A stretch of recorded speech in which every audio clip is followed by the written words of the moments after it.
അസ്സലാമു അലൈക്കും. പുതിയൊരു വീഡിയോയിലേക്ക് സ്വാഗതം. നമ്മുടെ ഇന്നത്തെ റെസിപ്പി ഒരു ഗരം മസാലയുടെ റെസിപ്പിയാണ് കേട്ടോ. നമുക്കിത് കടയിൽ നിന്ന് വാങ്ങണിലേറെ ടേസ്റ്റിൽ നമ്മുടെ വീട്ടിൽ തന്നെ തയ്യാറാക്കാം. ചിക്കനിലും ബീഫിലും ബിരിയാണിക്കും ഒക്കെ ഈ റെസിപ്പി ഭയങ്കര ടേസ്റ്റാണ്. സാധനങ്ങൾ എന്തൊക്കെയാണെന്ന് നോക്കാം.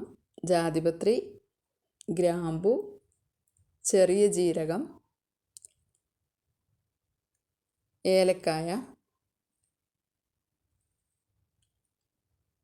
വലിയ ജീരകം,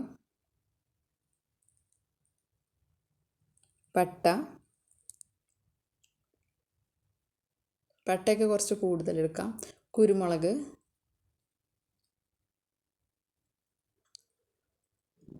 ഒരു ജാതിക്കയുടെ പകുതി മാത്രം എടുത്താൽ മതി. അതിൽ കൂടുതലായാൽ നമ്മുടെ മസാലയുടെ ടേസ്റ്റേ മാറിപ്പോവും, ഒരു കുത്തുന്ന ടേസ്റ്റ് വരും. അതുകൊണ്ട് പകുതി മാത്രം എടുത്താൽ മതി. ഇനി നമുക്കിതൊക്കെ എടുത്തിട്ട് ഒരു അടി കട്ടിയുള്ള ഒരു പാത്രത്തിൽ ചെറുതായിട്ടൊന്ന് ചൂടാക്കിയെടുക്കാം. എന്നിട്ട് ഫൈനായിട്ട് പൊടിച്ചെടുക്കാം. ഈ റെസിപ്പി ഷെഫ് മുനീർ മംഗലൻ പറഞ്ഞ ഷെഫ് കുടുംബമാസികയ്ക്ക് വേണ്ടി തയ്യാറാക്കിയൊരു കുറിപ്പായിരുന്നു കേട്ടോ. അതിൽ നോക്കിയിട്ടാണ് ഞാൻ അത് ഉണ്ടാക്കാറ്. അപ്പം നമുക്ക് കടയിൽ നിന്ന് വാങ്ങണിലേറെ ടേസ്റ്റിൽ ഇത് കിട്ടുന്നുണ്ട്. അതുകൊണ്ട് ഇത് തന്നെയാണ് ഈ ഒരു മസാല തന്നെയാണ് ഞാൻ ബിരിയാണിക്കും ഉപയോഗിക്കൽ.